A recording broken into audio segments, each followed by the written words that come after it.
alguns computadores se tornam vulneráveis a vários tipos de ataques. Um desses ataques consiste em adivinhar por tentativa e erro um nome de usuário e senha. O ataque que contém essa técnica é chamado de letra A, spoofing, letra B, brute force, letra C, defacement, letra D, sniffing. Pessoal, antes de sair respondendo, vamos descobrir o significado de cada alternativa. Vamos pegar a letra A. O que significa o termo spoofing quando a gente relaciona com ataques em relação à segurança da informação? Significa uma técnica de mascaramento.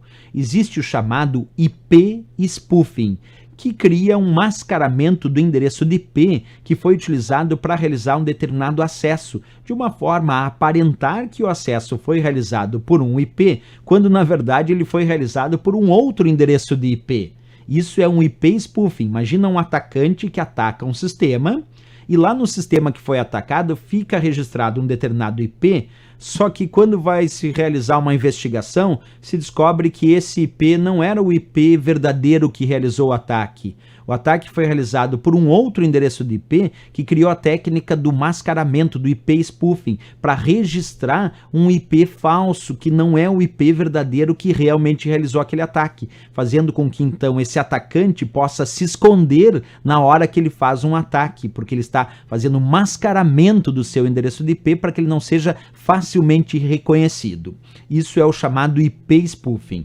Existe também a técnica do e-mail spoofing. Essa é criada para alterar os campos dos cabeçalhos de e-mail, como por exemplo o endereço de remetente, de forma a aparentar que esse e-mail foi enviado de uma determinada origem, de um determinado remetente, quando na verdade ele foi enviado por uma outra origem, por um outro remetente. Claro que eu vou fazer um exemplinho aqui de e-mail spoofing só para a gente ter uma ideia. Imagina que tu recebe no e-mail e o e-mail tinha como remetente empresa legal ok @isso mesmo.com.br. Isso é o que estava aparecendo do e-mail, mas que por trás desse e-mail mascarado, quem realmente enviou o e-mail era um outro e-mail que não aparecia, chamado atacantelouco@provedorestranho.com.br. Isso seria uma técnica de e-mail spoofing, onde o atacante fez uma máscara no endereço de e-mail para a pessoa que recebe visualizar um endereço de e-mail, quando na verdade quem realmente enviou foi um outro endereço de e-mail que está ali mascarado. Isso é a técnica do spoofing, que tem o IP spoofing e o e-mail spoofing, a técnica do mascaramento, certo? Não é o que a questão pedia, porque a questão pedia um método de descobrir nome de usuário e senha por tentativa e erro. Até agora não deu certo. Vamos ver a letra B, que fala sobre brute force. O que é brute force? É o ataque por força bruta. E aí sim, pessoal, o ataque por força bruta é um ataque utilizado para descobrir por métodos de tentativa e erro um nome de usuário e uma senha e assim acessar aquele site, aquele computador ou aquele serviço em nome e com as mesmas permissões de acesso do usuário que teve o seu nome de usuário e a sua senha descoberta. Então existem programas hoje desenvolvidos especificamente para realizarem os ataques por força bruta, que ficam tentando descobrir qual é a senha do usuário de forma muito rápida, fazendo várias combinações de senhas possíveis, tentando usar dados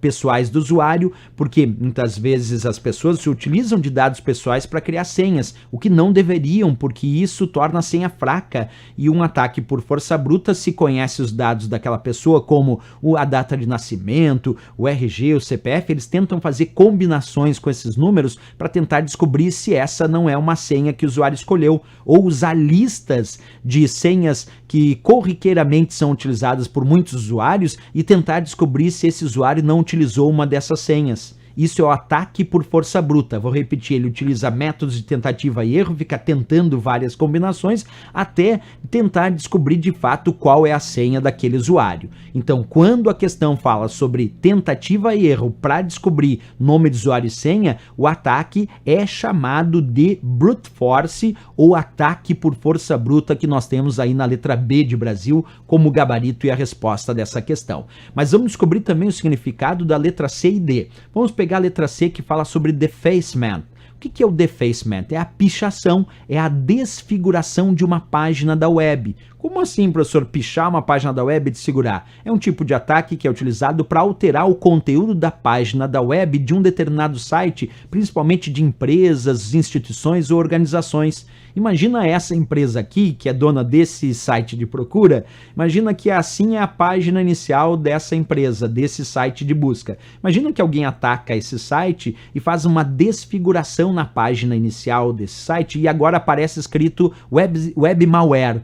Claro que todo mundo vai chegar nessa página e não vai querer fazer a pesquisa, justamente porque vai achar estranho, está escrito web malware, vai ficar com receio. Imagina o prejuízo dessa empresa, de quantas pessoas, mesmo que dure lá 10 minutos, imagina em 10 minutos quantas pessoas deixarão de fazer a pesquisa porque olharam a página desse jeito. Isso é um ataque que nós chamamos de defacement ou desfiguração de página ou ainda pichação.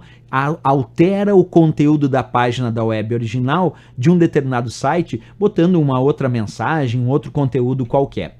Certo? Então não era a resposta, porque defacement também não é para descobrir nome de usuário e senha por tentativa e erro. E aí, finalmente, na letra D, sniffing. Sniffing, o que é isso, professor? É a interceptação de tráfego. Usam programas chamados sniffers, que são verdadeiros cães farejadores na rede. Então, o sniffing é um ataque que vai ser colocado em rede, numa rede de computadores, como a própria internet, intranets e assim por diante, para tentar ficar interceptando o tráfego de dados naquela rede e tentar ficar descobrindo informações importantes. Então é uma técnica utilizada para inspecionar os dados que trafegam em redes de computadores por meio de programas específicos chamados de sniffers, que funcionam como verdadeiros farejadores, buscando dados importantes ou que eles entendem como importantes e capturam isso e enviam para o invasor, que recebe esses dados que são interceptados da rede. Existem os sniffers com interceptação de tráfego em rede,